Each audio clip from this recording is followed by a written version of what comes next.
Yes, and a pretty, well, strange setup of tanks, to say the least. Pretty unconventional. We do have one artillery piece, both actually, well, one tier 7 for the IF professionals, and on the opposing team as well, one piece of RT.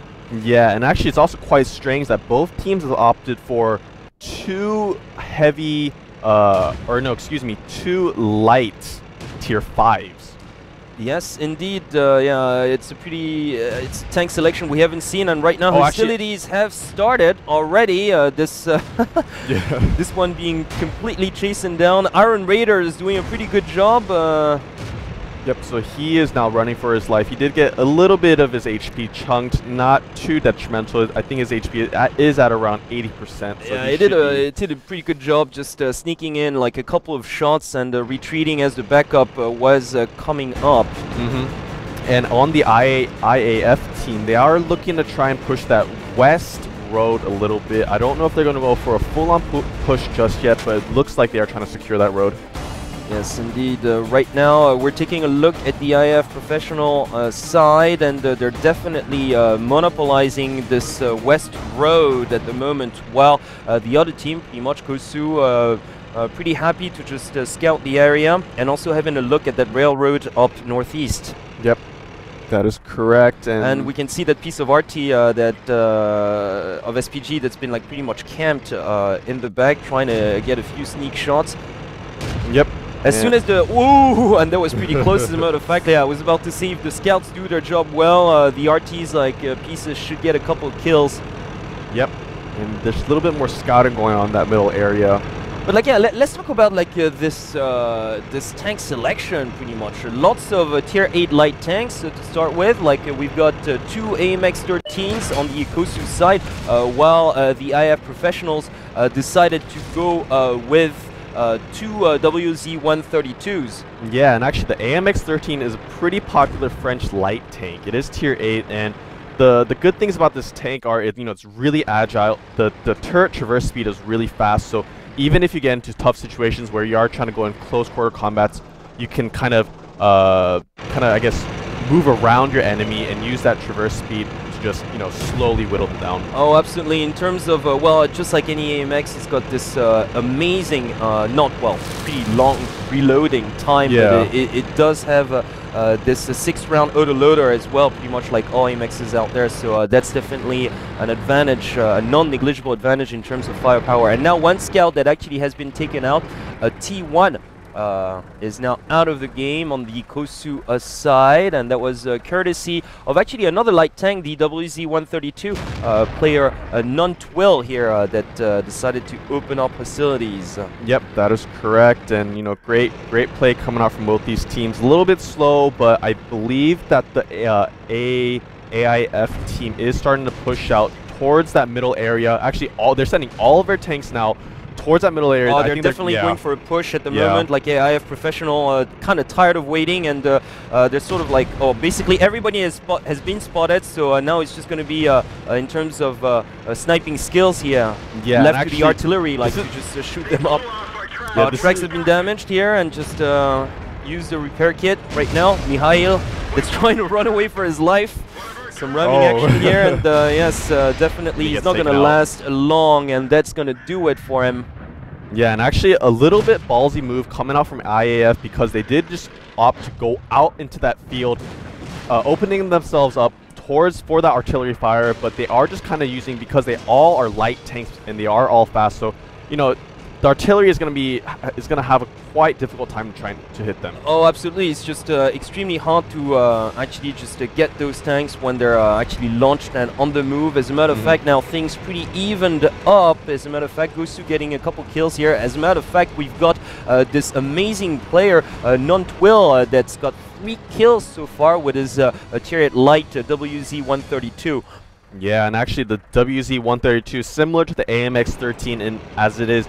They are both light tanks. They are both quite agile and fast. However, I believe the WZ-132 has a little bit higher penetration. Yeah, in terms of firepower, basically, it all depends on how you look at it. I think basically the AMX gives you the advantage of firing a lot of rounds in a basically consecutive, automatic almost manner, whereas basically the Chinese counterpart, the WZ132, basically is just got a little bit more firepower, just counting shot per shot. So definitely just betting the wrong way can cost you. At the moment, we're pretty even still.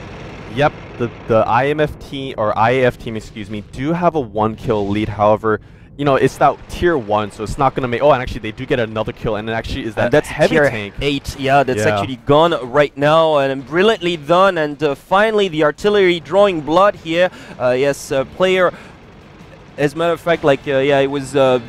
2BKDW that's got this particular shot right. So yes, the artillery worked out wonders on that one, taking out that heavy tank.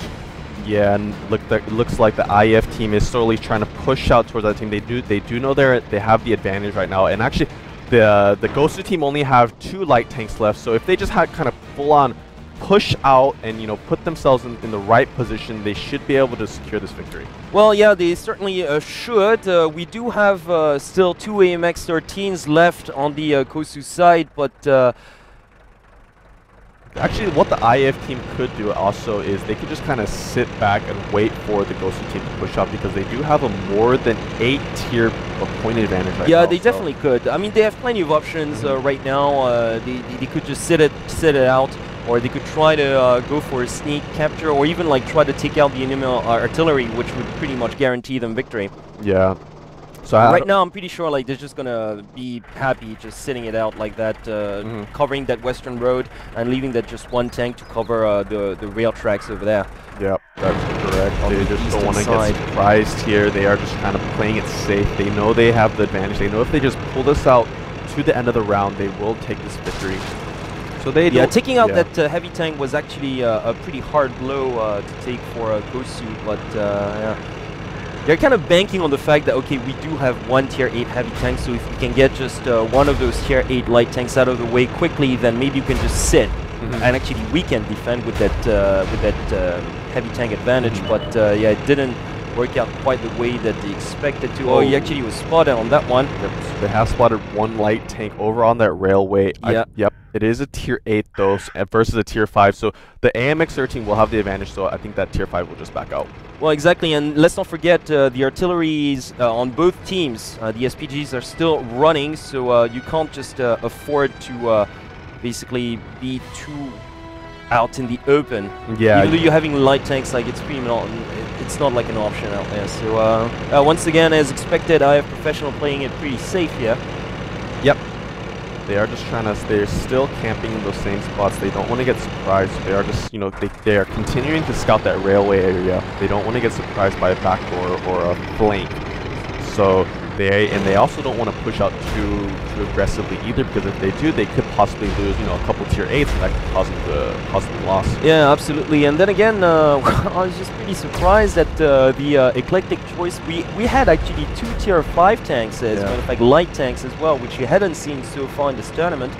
So both teams opting for a very mobile kind of roster of 7 to play on Prokhorovka. Obviously, 1 piece of RT each, but more than anything, it's just the overwhelming number of superior light tanks out there, definitely doing the difference, and well, offering us quite a different play and a different approach to how they tackle this map.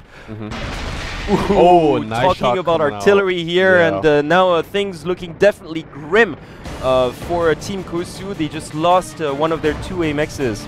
Yep, so only 2 tier 8s, or actually 1 tier 8, 1 tier 7 remaining on the GOSU team, while the IAF team having, I believe, 2 tier 8s, 1 tier 7, 1 tier 5, and 1 tier 1. Yeah, the T1's still alive, quite amazingly so, as a matter of fact. Well, it's not doing much, it's pretty much sitting out there. Nobody's taking any chances at the moment, because if you move, you might be spotted by that massive cannon, so everybody's just camping and waiting. But pretty well done. Now we got 20 seconds left on the clock, and that's pretty much going to do it. Yep, so I don't think... A last face-off here, pretty much. Perhaps 1 kill for the GOSU side. Oh, nice nope. shot coming out. Coming out And the from artillery once again striking. So we got 3 kills for the artillery this round, definitely winning it for his team. Yep. The round has finished. Victory going to the IF team.